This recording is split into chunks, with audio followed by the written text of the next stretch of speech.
बोला काय देऊ? वडापाव कितीला आहे? 20 रुपयाला आहे. रुको जरा सबर करो. हा का? आणि चटणी फ्री आहे. हा का? अभी मजा आएगा ना. मग चटणी बांधून द्या, मी घरी भाकरीवर खात.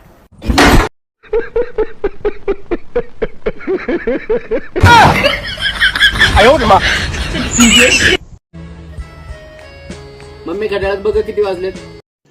रुको जरा सबर करो. अरे पण मला घड्याळच कळत नाही. बरं एक काम कर, छोटा काटा कुठे आणि मोठा काटा कुठे हे सांग फक्त. बर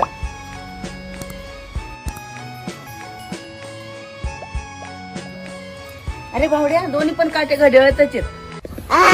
कितने तेजस्वी लोग हैं हमारे पास, कितने शानदार विचार रखते हैं. धडधड वाढते डोक्यात